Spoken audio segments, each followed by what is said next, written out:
Very good evening to all of students. कैसे हैं आप सभी लोग? मैं उम्मीद करता हूँ सभी लोग अच्छे होंगे। टॉपिक्स आपको अच्छे समझ आ रहे होंगे। आज जो हम लोग मॉडल पेपर डिस्कस करने वाले हैं ये असल में सीरीज़ का मॉक टेस्ट 6 पेपर होगा और इसको हम लोग कवर करने की कोशिश करेंगे। देखेंगे इसमें किस टाइप के क्वेश्चंस पूछे जा रहे हैं, क्या है। मैं अपनी बात को वापस से आपको फिर से बोलता हूं कि जितने भी वीडियोस मैंने बनाए हुए उन सारे वीडियोस को आप वॉच करेंगे। जो भी कुछ स्टूडेंट्स हैं वो अपना फीडबैक मुझे दे पा रहे हैं। एक वीडियो सारे एग्ज़ाम्स ओवर होने के बाद मैं बनाऊंगा जिसमें कि एक्सपीरियंस रखूंगा। आप देखेंगे कि जो भी वीडियोस देख रहे हैं, पूरे वीडियोस जिन्होंने भी वॉच किए हुए हैं, प्लस जो मॉक टेस्ट पेपर पढ़ रहे हैं, आपको कहीं ना कहीं एग्जाम में उससे रिलेटेड चीज़ें देखने को मिल रही हैं। हाँ, क्वेश्चंस का लेवल कुछ अप डाउन हो सकता है, क्वेश्चंस लेंथी हो सकते हैं, लेकिन जो कंसेप्ट है वो कंसेप्ट से बाहर नहीं जाएंगे। तो चलिए बगैर कुछ लेट किए शुरू करते हैं। और हाँ, ये वीडियो जो स्पेशली मैं डिज़ाइन किया हुआ है ये असल में हेमलता मेहरा जी हैं जिनके लिए मैंने ये डिज़ाइन किया हुआ है। अब आप सोच रहे होंगे कि रिकमेंड तो बहुत सारे लोग करते हैं, उनका आखिरकार आपने क्यों नहीं यहाँ पर अटैच किया चैट। इसका एक रीज़न है, क्योंकि अगर आप इनको देखें तो ये 4th स्टैंडर्ड की हैं, यानी हेमलता जी क्लास 4th स्टैंडर्ड को बिलोंग करती हैं। और उसके बाद पूरी कन्वर्सेशन इसलिए लगाया क्योंकि देखो उन्होंने लिखा है, sir please take 4th standard model paper, tomorrow is my exam. कल के दिन इनका एग्ज़ाम है, जबकि आज मैं जब इस वीडियो को रिकॉर्ड कर रहा हूँ तो आज की डेट है 25/5/2023 और इनका आज के ही दिन 1 घंटे पहले तो ये स्क्रीनशॉट मैंने लिया हुआ है। एक्चुअली इनका जो आया हुआ था वो मुझे लगता है वही 11-12 के करीब आया था, फिर मैंने स्क्रीनशॉट ले लिया। अब देखो मैंने इनको केवल इतना बोला कि oh shit I am trying but seems impossible, और केवल इस एक छोटे से कमेंट पर हेमलता जी ने कितने सारे कमेंट मुझे कर डाले, इतना रिक्वेस्ट किया। This is a curiosity to learn something new. यही जोश जज्बा और जुनून होना चाहिए आप लोगों के अंदर भी। अदरवाइज़ कितने लोग तो इस तरीके के हैं कि वो वीडियो ऑन भी नहीं करते हैं और वो कमेंट सेक्शन में सीधे लिख देते हैं, सर इसका आंसर की अवेलेबल करवाइए। अरे यार, अंदर जा करके देखो, उसमें लिखा हुआ है मॉडल पेपर। मॉडल पेपर का मतलब मैंने उसको पूरा सॉल्व करा दिया है, वो अनसॉल्व नहीं है, लेकिन देखना ही नहीं है, केवल मन की शांति के लिए। तो फिर फाइनली मैंने यहाँ पर इनको रिप्लाई दिया हुआ है कि oh my dear Hemlata, you have given more options, then I will choose the last option and try to upload it late night. हालांकि मैंने प्रयास किया कि जब इतनी ही ज़्यादा क्यूरियोसिटी है तो मैं थोड़ा सा जल्दी कर सकूं, तो मेरी कोशिश रहेगी कि अभी मैं 8 बजे तक, जैसा कि इन्होंने टाइम दिया 8 to 9, तो मेरी उम्मीद रहेगी कि 7 से 8 के बीच में मैं इस वीडियो को अपलोड कर पाऊँ। तो शुरू करते हैं हम लोग आगे की कहानी। और यही जोश जज्बा जुनून आपके अंदर भी होना चाहिए।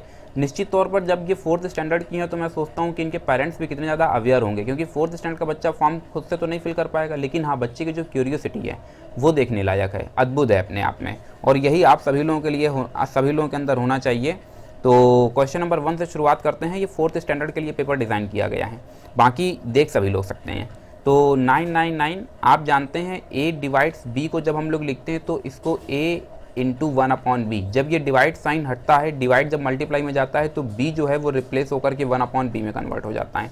तो सेम प्रोसेस से 999 इंटू 99 इंटू 9, ये वाला देखो डिवाइड साइन जैसे ही मल्टीप्लाई में कन्वर्ट होगा तो ये 1/99 आ जाएगा। फिर ये वाला डिवाइड कन्वर्ट होगा मल्टीप्लाई में, देन 1/9, देन 1/3। 99 से ये 99 कैंसिल हो जाता है, 9 से ये 9 कैंसिल हो जाता है, 3 3 3 3। Then which option is correct? Option B is correct. फिर बढ़ते हैं नेक्स्ट क्वेश्चन की तरफ। क्वेश्चन नंबर 2 अपने सामने ये रहा, पूछ रहा है कि इसकी वैल्यू क्या होगी। हालांकि इस तरीके के क्वेश्चंस को, ये मिक्स्ड फ्रैक्शन है आप जानते हैं, A/B/C को हम लोग जब सिंप्लीफाई करते हैं तो लिखते हैं A/C+B/C। आप जानते हैं कि इसको लिखने का क्या तरीका होता है, जस्ट लाइक दिस। 2:1/2, तो हम जानते हैं 2 2 जा 4 + 1/2, then this is known as the 5/2।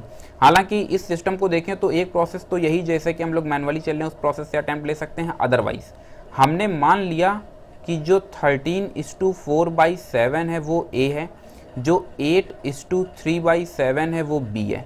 तो जो ऊपर का प्रोसेस हमें देखने को मिल रहा है, ये देखने को मिल रहा है A² - B²/A-B। This is known as A+B, A-B whole upon A-B। Cancel out A-B to A-B and finally we get the A+B। अब A की वैल्यू पुट कर देते हैं, then 13:4/7 plus what is the value of B? 8:3/7। अब हम ये जो लिखा जा रहा है A/B/C, इसको हम लोग एक और भी तरह से लिख सकते हैं, A+B/C। क्या लिख सकते हैं? A+B/C। अब अगर A+B/C लिख रहे हैं तो इसको हम लोग लिख सकते हैं 13 + 4/7। -8 + 3/7। यहाँ से ब्रैकेट्स को हमने ओपन किया, देन 4/7 -8 -3/7। इन दोनों को हमने क्या किया, इन दोनों को हमने फिर से कैलकुलेट किया, देन वी गेट दी 6 आ जाएगा। कितना आ जाएगा? 6 आ जाएगा। ठीक है, 5 आएगा भाई। 8 13 में से 8 जाता है, देन वी गेट दी 5 -4/7 + 4/7 -3/7। इधर जरा देखते हैं, यहाँ से हमको देखने को मिलता है 5 + 1/7। कितना? 5 + 1/7। और हमने इसको थोड़ा सिंप्लीफाई किया, देन वी गेट दी 36/7। मुझे लग रहा है कहीं कुछ एरर हुआ है और इसको ज़रा ध्यान से समझेंगे। तो इसमें कहीं एरर हुआ है, और क्योंकि ये किसी भी ऑप्शन में टैली नहीं हो रहा है तो मुझे ये देखिए एरर ये है, यहाँ पर माइनस साइन कहाँ से आया, प्लस होना चाहिए, देन ये भी प्लस, ये भी प्लस, और अब यहाँ से कैलकुलेशन ये गलत है। ठीक है, तो इसको हम यहाँ से हटा देते हैं और इसको इधर पे लाते हैं। ठीक है, यहाँ से हमको देखने को मिलता है 13 + 4/7 + 8 + 3/7। यहाँ से 13 और 8 हमारे पास कितना हो जाता है? 21 + 4 + 3, एलसीएम ले लिया तो 7 आ गया। 4 3 7/7 मतलब 1। Then finally we get the option C is correct. Which option is correct? Option C is correct. फिर बढ़ते हैं नेक्स्ट क्वेश्चन की तरफ। बोला which of the following fraction lies between this and this. तो सबसे पहले तो हमने 2/3 को जब कैलकुलेट किया तो ये बना करके दे रहा है 0.666, जबकि इसी जगह पर 3/5 को हमने कैलकुलेट किया तो ये हमको बना करके दे रहा है 0.60। अब हम क्या करते हैं कि इसका सबसे बढ़िया तरीका ये है कि चारों को डिवाइड करा करके देख लो। जैसे ये दे रहा है 0.4, ये दे रहा है 0.33, ये दे रहा है 0.066, और ये जो वैल्यू आ रही है ये आ रही है 0.62। कैलकुलेटर की मदद से मैंने कैलकुलेट किया हुआ, और आपको पता है कि इस कंपटीशन में कैलकुलेटर अलाउ होता है। अब देखो कि 0.60 से बड़ा हो लेकिन 0.66 से छोटा हो, तो 0 ये वाली वैल्यू तो बाहर चली जाती है रेंज के, इसके बीच में नहीं है, ये भी रेंज से बाहर है, ये भी रेंज से बाहर है। Then which option is correct? Option D is correct. मतलब इन दोनों के बीच में क्या आएगा? 31/50। Then which option is correct? Option D is correct. फिर आगे बढ़ते हैं।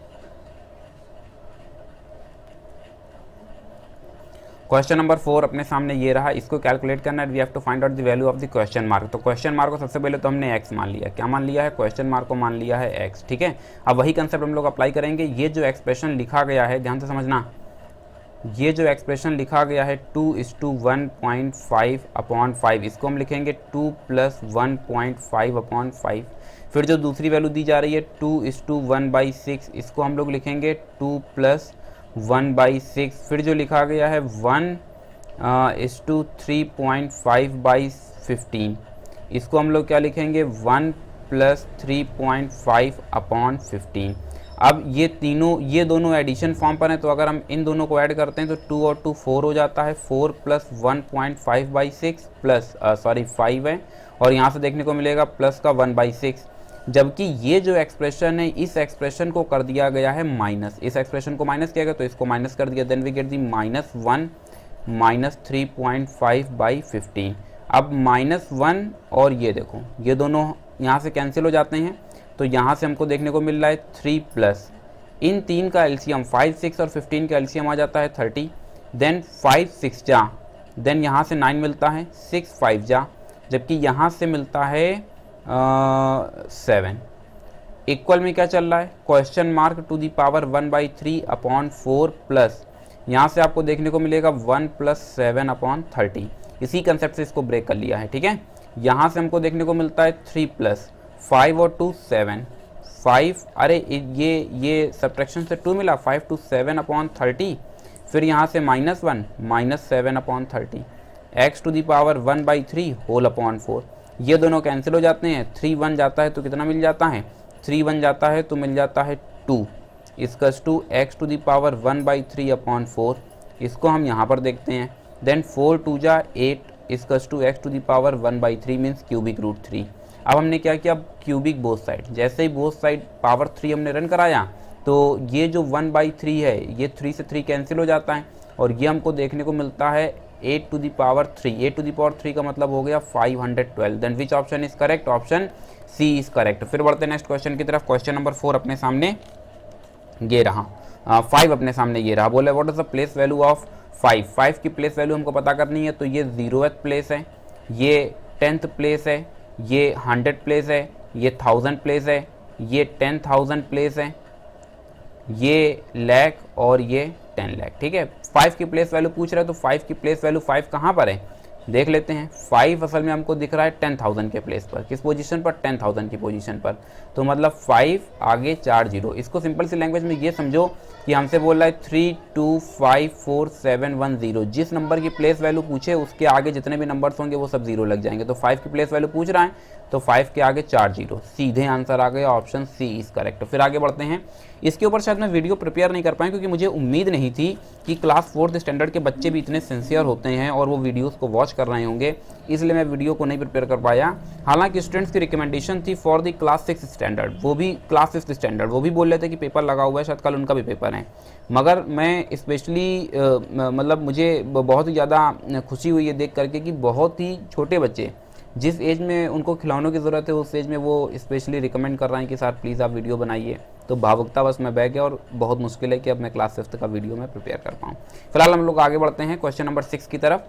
बोल रहा है the face value of 8 in the number. 8 की फेस वैल्यू पूछ रहा है भैया, 8 की फेस वैल्यू 8 ही होगी। ठीक है, फेस वैल्यू और प्लेस वैल्यू दो अलग अलग चीज़ें होती हैं, इसका ऑप्शन ए सही है। फेस वैल्यू और प्लेस वैल्यू दो अलग अलग चीज़ें होती हैं और ये आपकी हेल्प के लिए मैंने यहाँ पर चार्ट लगा दिया। The face value of a digit in a numerical is its own value. ठीक है, at whatever place it may be, मतलब जो नंबर है असल में वही नंबर उसकी फेस वैल्यू होती है। यहाँ पर एग्जांपल देकर के बताया गया है कि 6, 8, 7, 2 में अगर हम फेस वैल्यू पूछें 2 की तो 2 की फेस वैल्यू 2 होगी, 7 की फेस वैल्यू 7 होगी, 8 की फेस वैल्यू 8 होगी और 6 की फेस वैल्यू 6 होगी। जबकि अगर हम प्लेस वैल्यू की बात करते हैं तो प्लेस वैल्यू में याद रखेंगे 2 की प्लेस वैल्यू 2 होगी, 7 की प्लेस वैल्यू 70 होगी, 8 की प्लेस वैल्यू 80 होगी और 800 होगी और 6 की प्लेस वैल्यू 6000 होगी। तो मैं उम्मीद करता हूँ कि कंसेप्ट आपको समझ में आ गया और ये चार्ट आपकी हेल्प करेगा। फिर हम लोग आगे बढ़ते हैं। बोला the sum of the greatest and the smallest number of 5 digit number. 5 digit number की बात की जा रही है तो 5 डिजिट नंबर एक हमसे पूछ रहा है ग्रेटेस्ट, ग्रेटेस्ट में 5 डिजिट नंबर 99999 और फिर हमसे बोल रहा है लोवेस्ट, लोवेस्ट 5 डिजिट नंबर हम जानते हैं 10000। अब बोल रहा है कि इन दोनों का सम कितना होगा, ये तो पूछ रहा है the sum of the greatest and the smallest. हाँ, सम पूछ रहा है 5 डिजिट नंबर, तो सम हम इजीली जनरेट कर सकते हैं। इसका अगर हम सम निकालेंगे तो हमें क्या देखने को मिलेगा, हमें देखने को मिलेगा 5 डिजिट 1 2 3 4 और 5, तो 9 9 9 9 1 2 3 4 और ये आ जाएगा 9 1 10, then 109999 option C is correct. ठीक है, ये समझ में आ गया होगा लार्जेस्ट और स्मॉलेस्ट नंबर। फिर आगे बढ़ते हैं। इसकी वैल्यू पूछ रहा है, एक तो दो मेथड हैं, एक तो आपके पास कैलकुलेटर होगा लेकिन हर जगह टेक्नोलॉजी का यूज़ मत करने लगना वरना थोड़ा सा दिक्कत होगी। आप इसका मल्टीप्लाई कराएंगे फिर इसका मल्टीप्लाई कराएंगे, अगर आप कैलकुलेटर की मदद से मल्टीप्लाई कराते हैं तो भी आपका टाइम कंज्यूम होगा। इसको सिंपली इस फॉर्मूले से सिंप्लीफाई करो, a² - b² equals to a + b और दूसरा a - b। यहाँ से हमको देखने को मिलता है 999 + 998, एक तो ये, दूसरा हमको देखने को मिलता है 999 - 998। इन दोनों का सब्ट्रैक्शन 1 हो जाता है, जबकि इन दोनों को हमने कैलकुलेट किया तो 9817 carry 1, 9918 119 carry 1, 1997। Then which option is correct, option C is correct. फिर बढ़ते हैं नेक्स्ट क्वेश्चन की तरफ। क्वेश्चन नंबर 9 बोल रहा है if a and b be positive integer such that a² - b² equals to 19 find the value of a। लो, कितना कॉम्प्लिकेटेड सवाल है।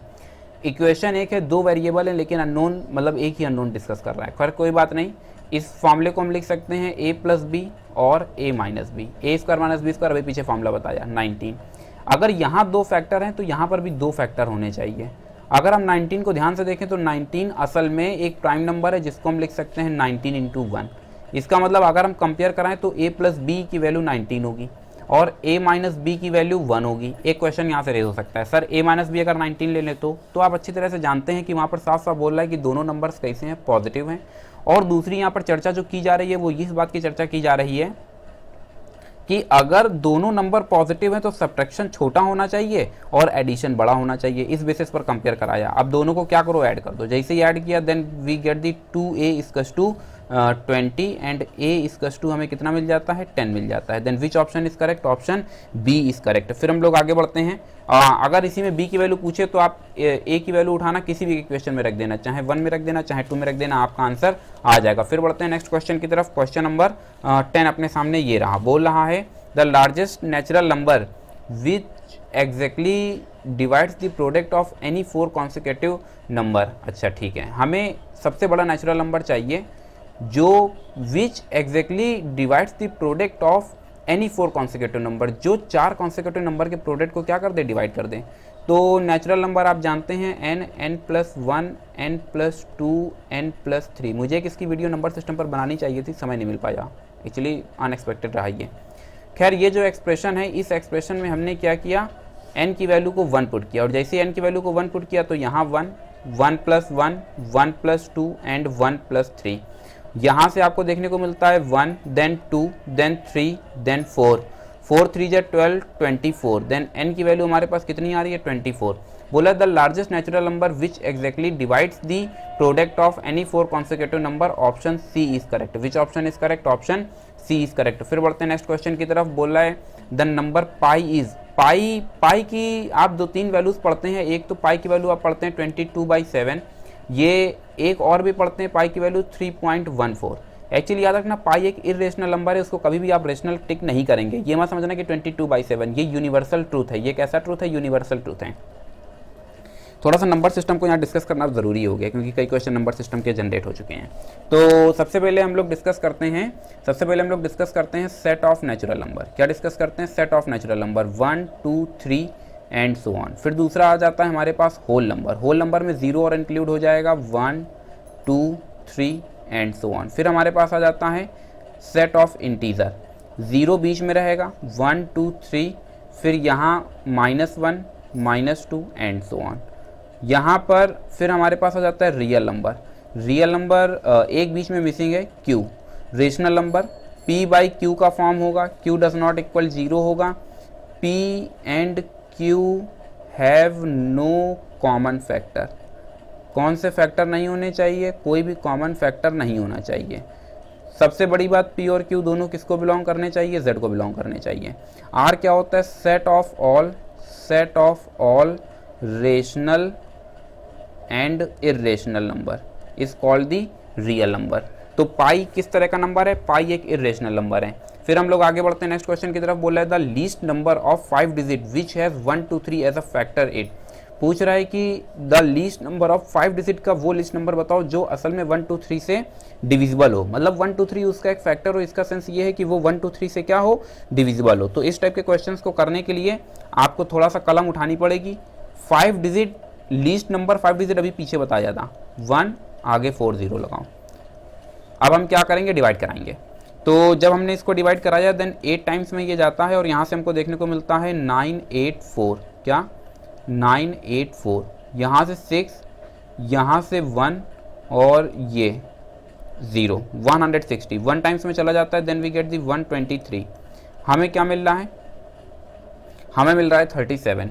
Least number of 5 digit, 5 digit का सबसे छोटा नंबर हमको पता करना है जो असल में क्या हो, इससे डिविजिबल हो। अब देखो 1, 2, 3 ये जो हमारे पास आया हुआ है, ध्यान से समझना। तो जो रिक्वायर्ड नंबर आएगा, रिक्वायर्ड नंबर वो जनरेट होगा 10,000। क्या 10,000 प्लस 123, बोले ना 123 से डिविजिबल होना चाहिए। तो अगर ये 37 रिमाइंडर नहीं बचता तो ये कम्प्लीटली डिवाइड था। तो हमने क्या किया, 137 को हमने कर दिया -123 से। यहाँ से हमें देखने को मिलता है प्लस इन दोनों का वेरिएशन आ जाता है 86, और जैसे ही हमने क्या किया, इसको ऐड किया then 10086, 10086 option B is correct. Which option is correct, option B is correct. फिर हम लोग आगे बढ़ते हैं और नेक्स्ट क्वेश्चन अपने सामने ये रहा, a number when divided by 899 gives a remainder 63। जब किसी नंबर को इससे डिवाइड कराते हैं तो रिमाइंडर हमारे पास 63 बचता है, और जब उसी नंबर को हम if the same number is divided by 29 से डिवाइड कराते हैं तो रिमाइंडर क्या बचेगा। तो आपको कुछ नहीं करना है, आपको सिंपली 29 से 63 को डिवाइड करा देना है। 29 से किसको डिवाइड करा दो, 63 को। 29 2 जा 58, तो हमारे पास यहाँ से अगर हम देखते हैं तो हमारे पास जो बच रहा है वो क्या बच रहा है, रिमाइंडर 5। तो रिमाइंडर कितना मिलेगा, 5 मिलेगा। ये कंसेप्ट होता है, ये आर्टिकल है, इसको इसी तरीके से याद कर लेंगे कि एक रिमाइंडर से दूसरे रिमाइंडर को डिवाइड कराओ और अभी आपको जो आपको रिमाइंडर मिल रहा है वही एक्चुअल में रिमाइंडर मिलेगा। क्वेश्चन नंबर 14 की तरफ बढ़ रहे हैं। पूछ रहा है इस स्टार के प्लेस पर क्या आएगा। If this number is divisible by 9, अगर 9 से ये नंबर डिविजिबल है तो पूछ रहा है कि स्टार के प्लेस पर कौन सा नंबर आएगा। इसका देखो 2 मेथड है। एक मेथड सबसे पहला नंबर जो कि लेंथी है और जो कि तुम्हारे पास इतना समय नहीं होगा। आप लगातार फीडबैक पढ़ रहे होंगे, कमेंट सेक्शन में ढेरों कमेंट आपको देखने को मिल रहे हैं और बच्चे लोग अपना रिप्लाई कर रहे हैं। पेपर बहुत ही ज़्यादा लेंथी है, क्वेश्चन इतने लंबे आ रहे हैं कि वो पढ़ने में ही सारा समय निकला जा रहा है। देन 9 6 जा 54 कैंसिल हो गया, 32 0 लगाया, 9 3 जा 27 5 आ गया, स्टार आया। अब ध्यान से इस कंसेप्ट को समझना, ये जो स्टार है 5 स्टार, ये क्या क्या हो सकता है, 2 केसेस हैं। 9 5 जा 45 एक तो ये, या फिर 9 6 जा 54, 2 चीज़ें आ सकती हैं। अगर स्टार 5 से कम है, 5 से छोटा है तब तो 45 काम करेगा, 5 से बड़ा है या 5 है तो फिर ये 54 काम करने लगेगा। चलो पहले इसकी चर्चा कर लेते हैं।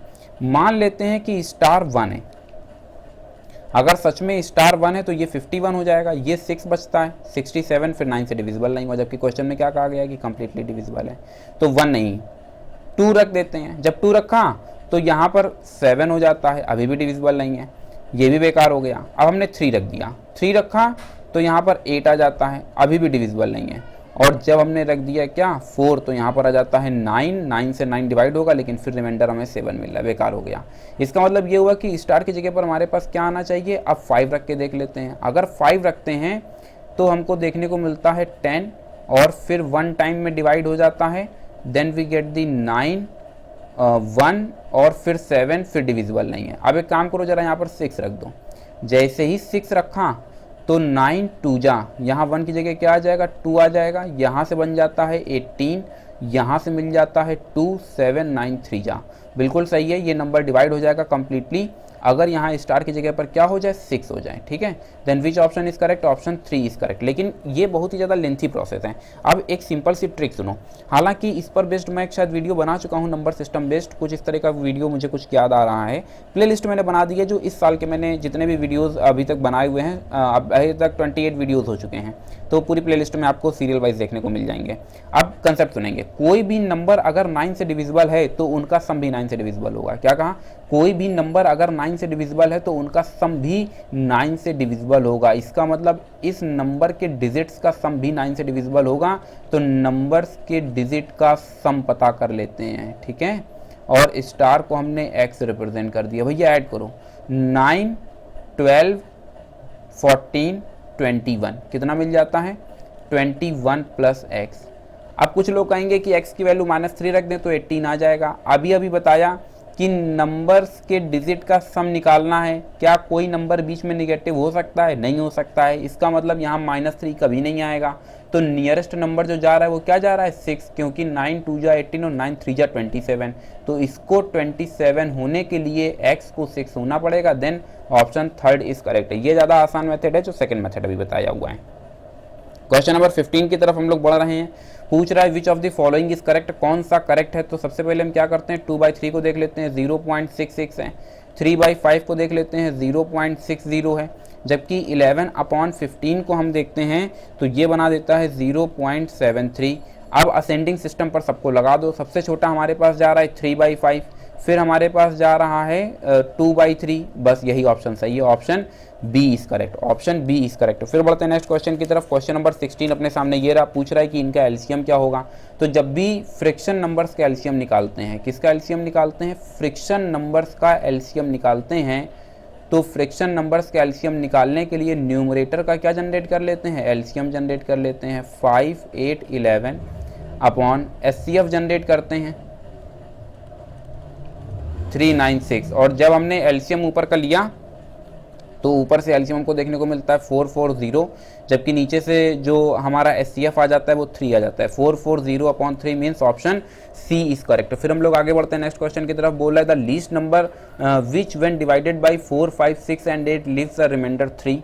अच्छा, but when divided by 9 leaves no remainder. देखो इस टाइप के क्वेश्चंस को, इसका भी एक ट्रिक है, उस ट्रिक को मैं आपको बता देता हूँ। पहले लॉन्ग कट मेथड देखो। सबसे पहले तो ये जो नंबर्स हैं, इन नंबर्स का क्या निकालो, एलसीएम निकालो। कहीं पर भी डिविजिबिलिटी की बात होती है तो हमेशा क्या निकालते हैं, एलसीएम।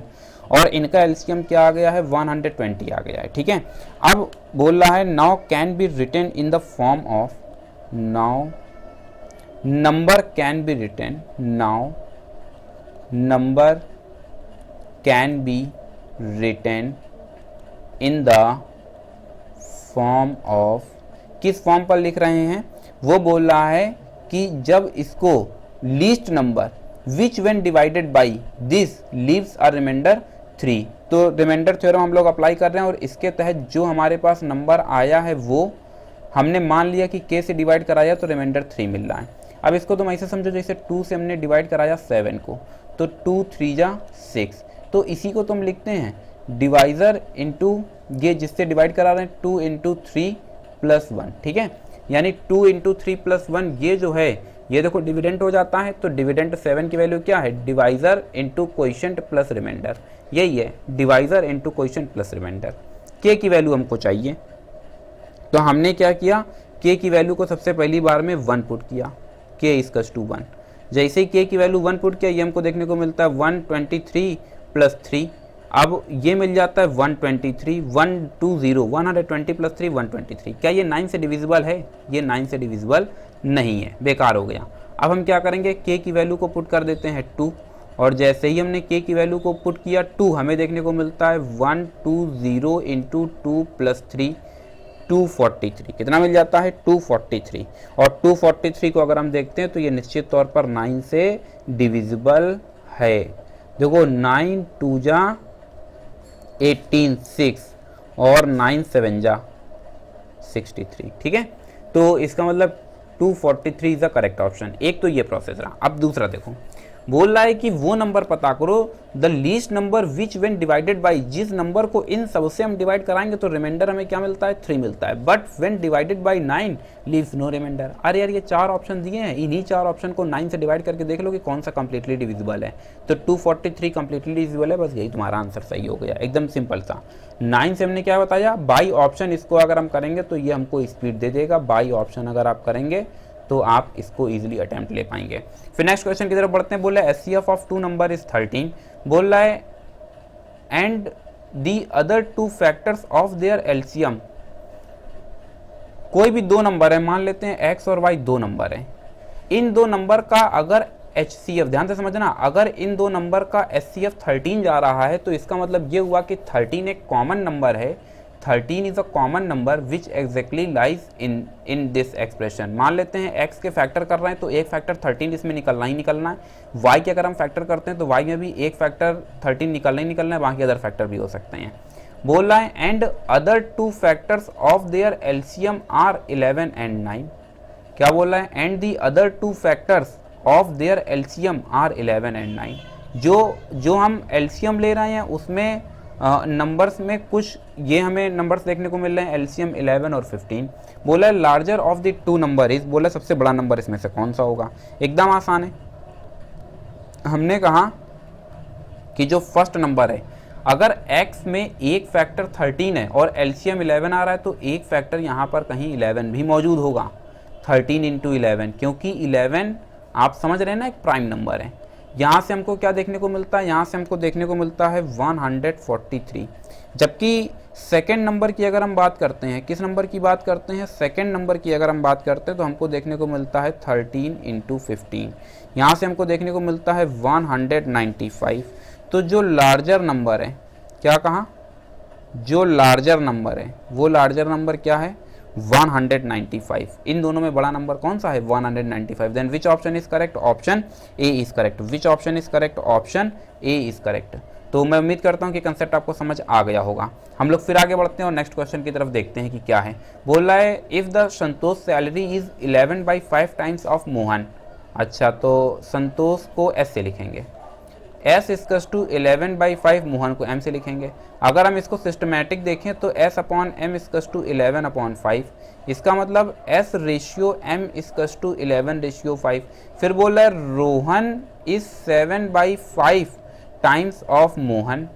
तो R बाई एम अगर हम जनरेट करें तो ये जनरेट कर देता है 7/4। अगर देखो m इसमें है ना, इसलिए हम m/r जनरेट करेंगे तो ये बना देगा 4/7। अब अगर हम 3 रेशियो देखें S, M और R, तो S की वैल्यू हमारे पास कितनी है 11 है, M की वैल्यू हमारे पास कितनी है 5 है, जबकि यहाँ पर M की वैल्यू हमारे पास कितनी है 4 है, R की वैल्यू हमारे पास कितनी है 7 है। अब एक काम करो, M तो दोनों में कॉमन जा रहा है ना, तो न्यूमेरिकली भी ये कॉमन होना चाहिए। इसके लिए ऊपर 4 से मल्टीप्लाई, नीचे 5 से मल्टीप्लाई। जैसे हमने मल्टीप्लाई कराया देन 11, यहाँ से हमें एक्सप्रेशन देखने को मिलता है SMR, तो यहाँ से हमें देखने को मिलता है 11 4 जा 44, यहाँ से हमको देखने को मिलता है 5 4 जा 20, यहाँ से फिर हमें देखने को मिलता है 20, यहाँ से देखने को मिलता है 35। एक लंबी सी लाइन खींची और इन सबको कंप्रेस किया 44, 20 और 35।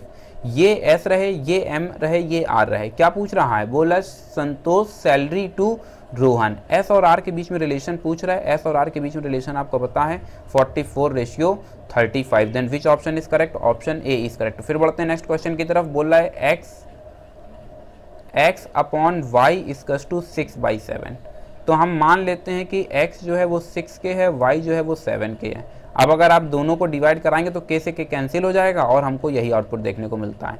पूछ रहे what is the expression of this result. अब तो मुझे लगता है कर लेंगे यार। 4 into what is the value of x, x की वैल्यू कितनी आ रही है 6k, minus 3 what is the value of y 7k, whole upon 2 y की वैल्यू क्या है 7k, माइनस x की वैल्यू क्या है 6k।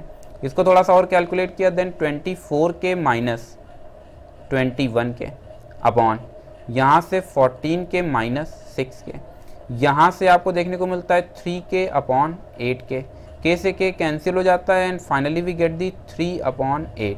तो ये जो एक्सप्रेशन है अगर इसका रेशियो निकालेंगे तो क्या जनरेट होगा 3:8। Then which option is correct, option D is correct. फिर आगे बढ़ते हैं। बोल रहा है what property when a property sold for this the owner losses 20%। मान लेते हैं कि प्रॉपर्टी की जो एक्चुअल कॉस्ट है वो 100 रुपीज़ है, 20% का लॉस हो गया बेचने में, तो सेलिंग प्राइस कितना आ रहा है 80।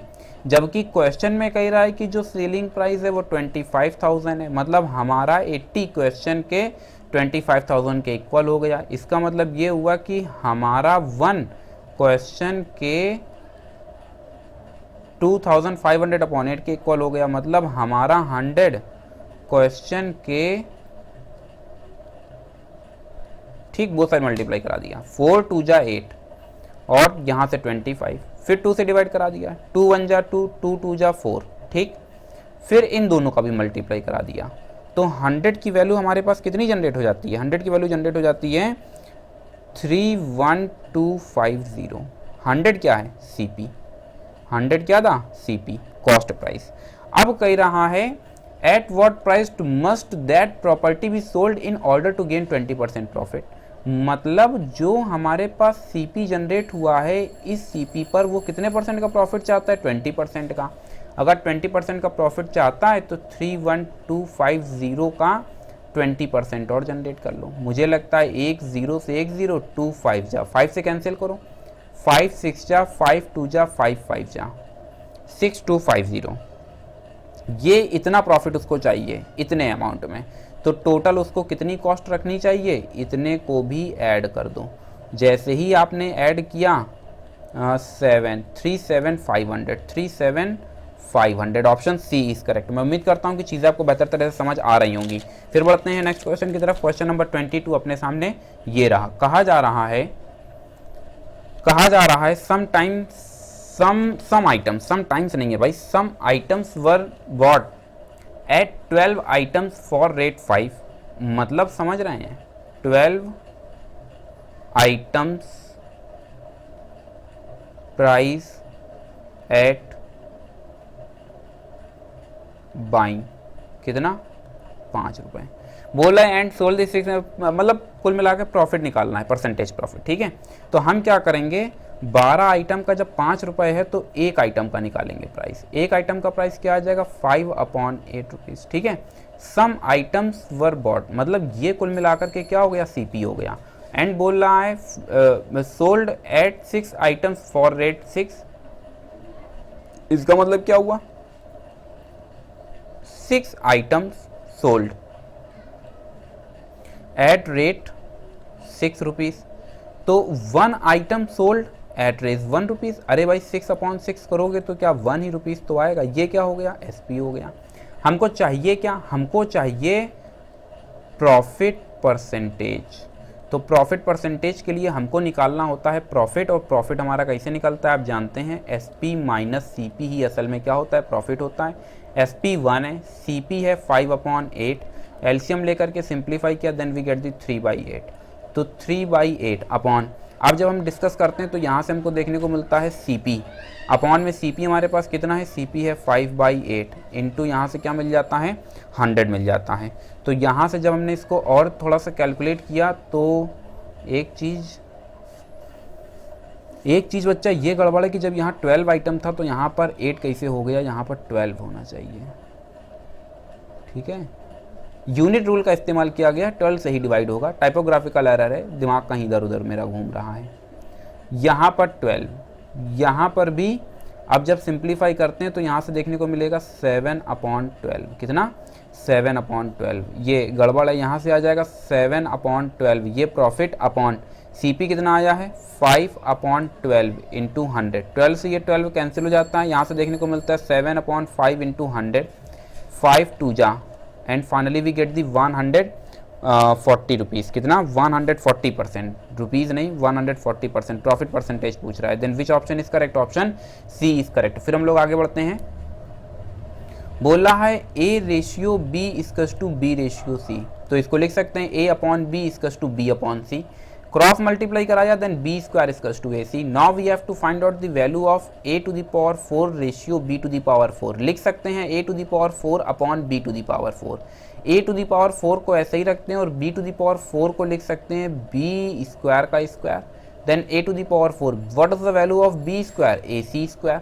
तो इसको लिख सकते हैं A⁴ A² C², A² से ये कैंसिल हो जाता है, then we get the A²/C²। A²/C² को रेशियो में कन्वर्ट करते हैं तो ये बना देता है A²/C² means option 2 is correct. फिर हम लोग बढ़ते हैं नेक्स्ट क्वेश्चन की तरफ। क्वेश्चन नंबर 24 ये रहा, बोल रहा है दिस द रेशियो इज, ये रेशियो हमको कैलकुलेट करना है। ठीक है, ये जो एक्सप्रेशन देख रहे हैं क्योंकि ये रेशियो में है तो रेशियो का मतलब हो गया कि कोई भी कॉमन नंबर बीच में एग्जिस्ट नहीं कर रहा है। तो हमने माना कि A की वैल्यू 2K है, B की वैल्यू 3K है और C की वैल्यू 4K है, ऐसा हमने मान लिया।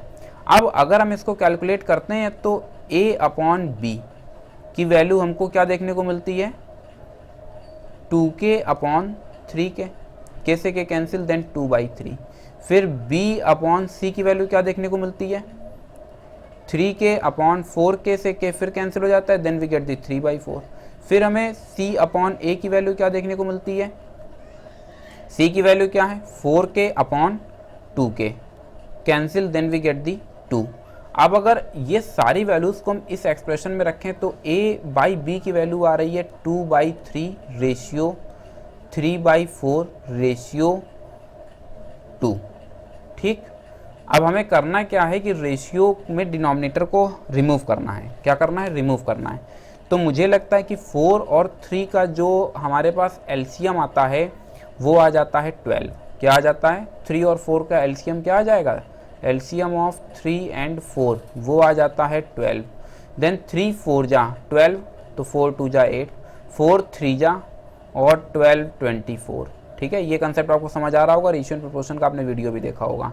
तो 8:9:24, then option 3 is correct. Which option is correct, option 3 is correct. फिर बढ़ते हैं आगे, क्वेश्चन नंबर 25 कह रहा है A alone can complete a work in 12 days. तो ए completes a work in 12 days। तो ए का एक दिन का काम निकालो, इज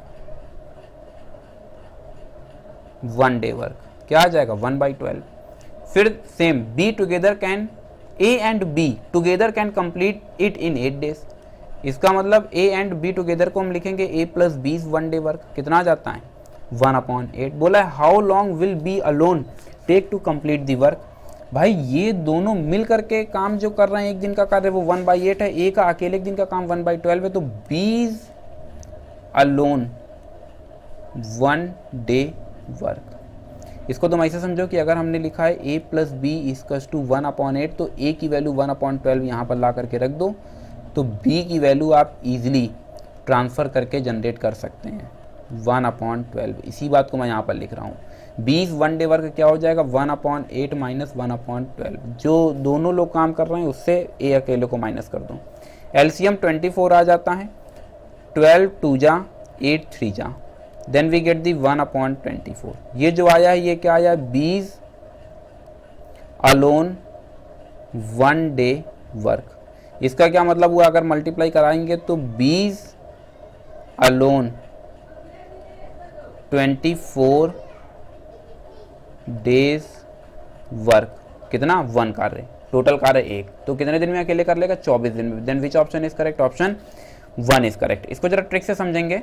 और एक स्पेशली 2021 में मैंने एक वीडियो बनाई है टाइम एंड वर्क के लिए, आप देखेंगे, उसका भी मैंने अटैच कर दिया है, प्लेलिस्ट बना हुआ है, तो आप देखेंगे तो आपको थोड़ा सा और अच्छे से समझ आएगा। वहाँ पर ट्रिक से सब कुछ बताया हुआ है। एक काम करो, एलसीएम पता करो। असल में दिक्कत क्या है कि ये जो बोल रहा है कि 12 दिन में काम कंप्लीट कर लेता है, दोनों मिलकर के 8 दिन में कंप्लीट कर लेते हैं। कॉम्प्लिकेटेड पार्ट है कि काम ही नहीं पता कि काम करना कितना है। तो जब डेज का एलसीएम लेते हैं तो एलसीएम जब डेज का लेते हैं तो वो वर्क में बदल जाता है, किसमें, वर्क में। 8 और 12 का एलसीएम कितना हो जाता है 24, और 24 असल में क्या है, वर्क है। 24 क्या है, वर्क है। ए अकेला 24 कार्य 12 दिन में कर रहा है, तो ए एक दिन में कितना कार्य कर रहा है, एक दिन में कर रहा है 2 कार्य, तभी तो 12 दिन में 24 कार्य हो पाएंगे। ए प्लस बी एक दिन में कितने कार्य कर रहे हैं, 3 कार्य कर रहे हैं, तभी तो 8 दिन में 24 कार्य हो पाएंगे। ए की इस वैल्यू को उठाओ ला करके यहाँ रख दो, तो बी की वैल्यू क्या आ गई, 1 आ गई। ठीक है, अब बी अगर एक दिन में 1 कार्य करता है तो 24 दिन में 24 कार्य करेगा। फास्ट ट्रैक पर आंसर आ गया, इतनी कैलकुलेशन से हम बच गए। फिर आगे बढ़ते हैं। A and B can do a piece of work in 10 days, B and C. ये देखो फिर वही समस्या है भाई, तो हम लोग जनरेट करेंगे A plus 20 1 day work, 20 1 day work कितना मिल जाता है 1/10। फिर b plus C's 1 day work 1/12। फिर A C plus A's 1 day work, ये कितना मिल जाता है 1/15। अगर हम तीनों इक्वेशंस को ऐड करें तो a 2 times, b 2 times, c 2 times, then we get the 2 a plus b plus c equals to 1/10, 1/12, 1/15। अगर हम एलसीएम लेते हैं तो मुझे लगता है एलसीएम 60 आ जाएगा। और अगर ये बात सही है कि एलसीएम 60 आएगा तो यहाँ से हमको देखने को मिलता है 10 6 जा, 12 5 जा एंड 4 जा। यहाँ से हमको देखने को मिलता है 15/60, कितना 15/60।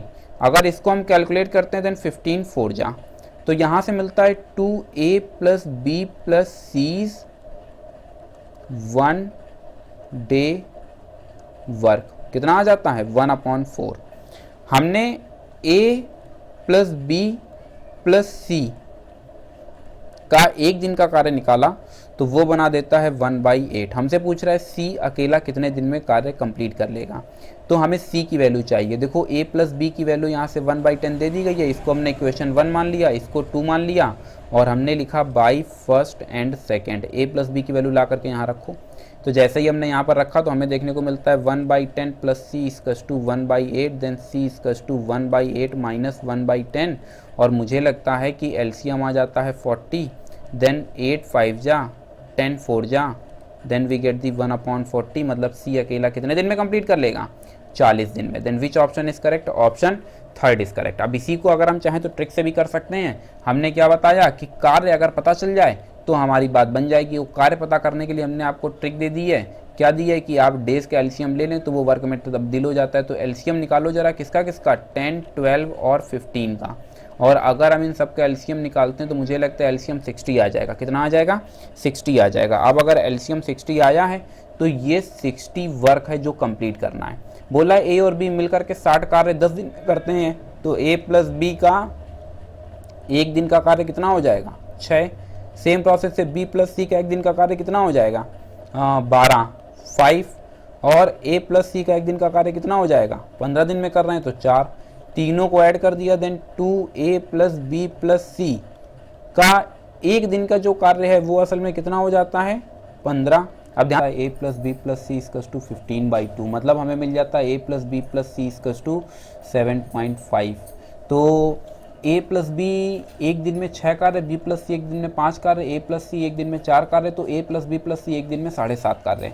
हाँ, we have to find out the value of c, और a प्लस बी एक दिन में कितने कार्य करते हैं, 6 कार्य करते हैं। तो यहाँ से जैसे हमने 6 पुट किया, हमें यहाँ से देखने को मिलता है 7.5, c की वैल्यू क्या मिल जाती है 1.5। c एक दिन में कितना कार्य करता है, 1.5 कार्य करता है।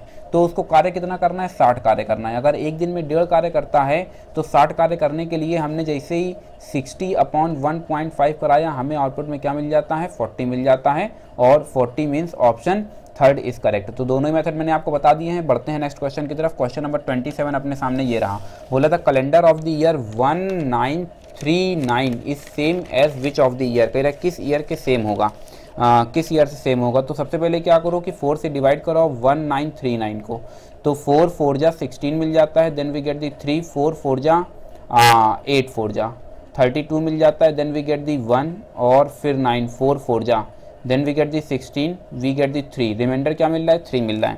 कैलेंडर वाले टॉपिक में ये मैंने आपको पढ़ाया होगा कि जब रिमाइंडर, क्या कहा,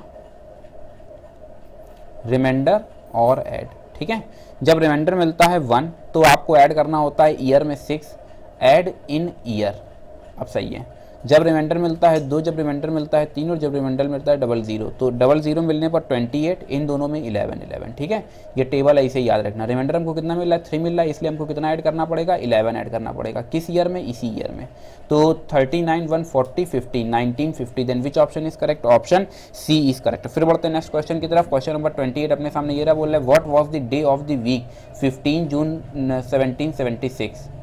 1776 तक पहुंचने के लिए हम सबसे पहले चलेंगे 1700, एक्चुअली 15 जून है ना, 15 जून 1976, तो ये पूरा 76 कंप्लीट तो हुआ नहीं है, तो इसलिए हम लोग इसको कवर करेंगे 1775 से। उन 1775 जब पूरे हो जाएंगे तभी तो 76 में कदम रखेंगे और तभी जून तक पहुंच पाएंगे। अब जो 1775 है ये 2 हिस्सों में टूट जाता है, एक तो बनता है 1600, फिर टूटता है 100, 1600 और 100 1700, और ये आ जाता है 75। 1600 में कितने ऑड डे होते हैं, तो 1600 में होते हैं 0 ऑड डे। 100 में कितने ऑड डे होते हैं, 5 ऑड डे। और 75 की अगर हम बात करते हैं तो ये 2 पार्ट में टूटेगा। 4 से डिवाइड करो जरा 75 को, तो मुझे लगता है 4 1 जा 4 3, 4 8 जा 32, देन वी गेट दी 3। तो अब हम अगर यहाँ से देखते हैं तो हमें पता चल रहा है कि इसके पास 18, कोई भी ईयर अगर 4 से डिविजिबल होता है तो वो ईयर कैसा होता है, लीप ईयर होता है। इसका मतलब इसके अंदर 18 लीप ईयर हैं। और अगर 75 में से हम 18 को कर देते हैं माइनस, देन 7 57, तो 57 क्या मिल जाते हैं, जनरल ईयर मिल जाते हैं, जनरल ईयर, ठीक है, ध्यान से समझते रहिए ना। ये क्या मिल जाते हैं, जनरल ईयर मिल जाते हैं। अब हम यहाँ से देखते हैं तो ये तो 0 ऑड डे, कॉपी पेस्ट हो गया, 0 ऑड डे। यहाँ से हमको देखने को मिलता है 5 ऑड डे। 18 लीप ईयर हैं, एक लीप ईयर में 2 ऑड डे होते हैं, तो 18 लीप ईयर में 36 ऑड डे होंगे। अब देखो जिसको भी ये चीज़ समझ नहीं आ रही, कैलेंडर वाला वीडियो देखना, वहाँ से क्लियर हो जाएगा। और 57 अपनी जगह पर रहेगा, 57 ऑड डे, ठीक है। अब एक काम करते हैं, सबको जरा ऐड कर लेते हैं कि ऑड डे हमारे पास निकल कितने रहे हैं, या फिर एक काम करते हैं, इसको ऐसे ही कॉपी पेस्ट करो, ऐड करके फिर डिवाइड कराएंगे, थोड़ा सा लेंथी होगा। यहाँ से 5 ऑड डे, यहाँ से 7 से डिवाइड कराया ऑड डे को, then we get the 1 odd day, 1 odd day, और यहाँ से भी 7 से डिवाइड कराया, देन 1 ऑड डे, कितना, 1 ऑड डे। सारे ऑड डे को अब हम ऐड कर देते हैं, तो सारे ऑड डे को ऐड करने पर हमको मिलता है 0 + 5 मतलब 0 5 5 1 6 और 1 7। इन सबको ऐड कर देने पर हमको क्या मिल जाता है, 7 ऑड डे। 7 ऑड डे फिर हमने 7 से डिवाइड कराया, मतलब हमको मिल जाता है 0 ऑड डे, क्योंकि रिमाइंडर कुछ मिल नहीं रहा, इसका मतलब 0 ऑड डे। तो 75 में हमको कुल मिलाकर के 0 ऑड डे मिल रहे हैं। अब कैलकुलेशन के लिए क्या बच रहा है, केवल 15 जून तक का बच रहा है। तो हम यहाँ से लिखते हैं जनवरी, फरवरी, मार्च, अप्रैल, मई और 15 जून, ठीक है। जनवरी में 3 ऑड डे होते हैं। फैब की बात करते हैं, फरवरी, क्योंकि 1776 अगर आप देखते हैं तो 1776 4 से डिविजिबल है, इसका मतलब खुद ये जो ईयर होगा ये एक लीप ईयर होगा, और लीप ईयर में फरवरी 29 की होती है, इसलिए 1 ऑड डे यहाँ से मिल जाता है। ये 3 odd day, 2 odd day, 3 odd day, और ये 15 जून, ठीक है, तो मतलब 15।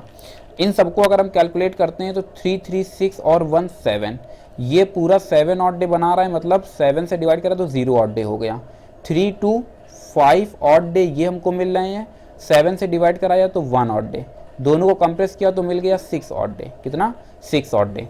अब 6 ऑड डे, यहाँ से कितने ऑड डे मिले थे? 0 ऑड डे, 0 ऑड डे केवल इतने पोर्शन से, ठीक है।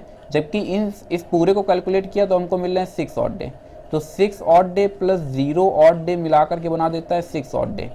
6 नंबर 6 किसका रिप्रेजेंटेटिव होता है? सैटरडे का रिप्रेजेंटेटिव होता है। इसका मतलब which option is correct? Option B is correct. फिर हम लोग बढ़ते हैं नेक्स्ट क्वेश्चन की तरफ। क्वेश्चन नंबर 29 अपने सामने ये रहा।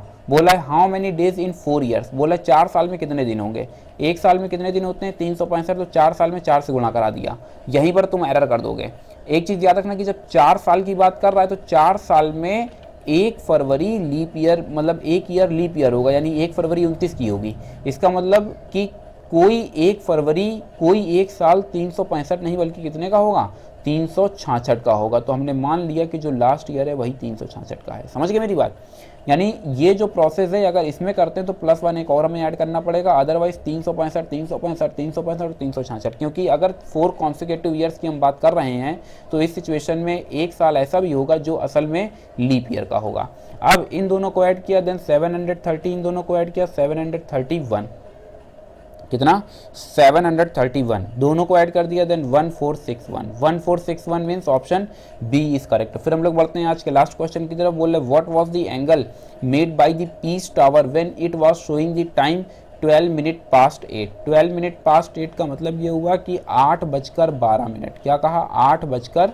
8:12। देखो घड़ी बना देते हैं। 12, 1, 2, 3, 4, 5, 6, 7, 8, 9, 10, 11, 12, 8:12। तो 10 ये कहीं यहाँ पर घड़ी आएगी। बोल रहा है कि सुइयों के बीच का एंगल कितना होगा। एक फॉर्मूला मैंने आपको बता रखा है, 11/2 इंटू मिनट्स, और यहाँ पर आ जाता है 30 इंटू आवर। ये फॉर्मूला एकदम आपके लिए वरदान है। आप इसके अंदर वैल्यूज रखेंगे फटाफट आपको आंसर मिलेगा। 11/2 इंटू मिनट्स की जो वैल्यू है, मिनट कितना है? 12 मिनट है, 12 यहाँ पर आ गया। यहाँ से 30 इंटू आवर कितना है? 8 आवर की बात की जा रही है, इंटू 8 आ गया। तो यहाँ से अगर हम देखते हैं देन 2 6 जा 66, यहाँ से 240, 240 में से 66, बड़े में से छोटे को में से माइनस करते हैं तो हमको देखने को मिलता है 174, then 174 degree. Which option is correct? Option A is correct. तो इस तरह से हम लोगों ने 30 क्वेश्चंस कंप्लीट कर लिए हैं। मैं उम्मीद करता हूं कि वीडियो आपको पसंद आएगा, काफ़ी कुछ आपको सीखने को मिला होगा। अपना फीडबैक आप लोग शेयर करें, ये बहुत ज़रूरी है ताकि मुझे पता चल पाए कि जो पढ़ाया जा रहा है वो किस लेवल पर पढ़ाया जा रहा है, कितना सिस्टमेटिक पढ़ाया जा रहा है। कुछ लोगों बहुत अच्छा फीडबैक दे रहे हैं। आज किसी ने कमेंट किया था, उन्होंने बहुत ही ज़्यादा सिस्टमेटिक चीज़ों को एक्सप्लेन किया मेरे पूछने पर। मैं एक लास्ट वीडियो जब प्रिपेयर करूँगा तो उसमें आप सभी लोगों के कमेंट को मैं पूरा रिस्पेक्ट दूंगा और सभी के कमेंट को मैं पूरा पेस्ट कर दूंगा, और फिर हम लोग एनालिसिस करेंगे कि पेपर किस तरह का रहा और किस तरह की हमारी स्ट्रेटजी होनी चाहिए। फिलहाल आज के लिए बस इतना ही रखते हैं, मिलते हैं फिर किसी क्लास में कुछ न्यू प्रॉब्लम्स के साथ में। Thank you so much to all of you, and as always, may God bless you all.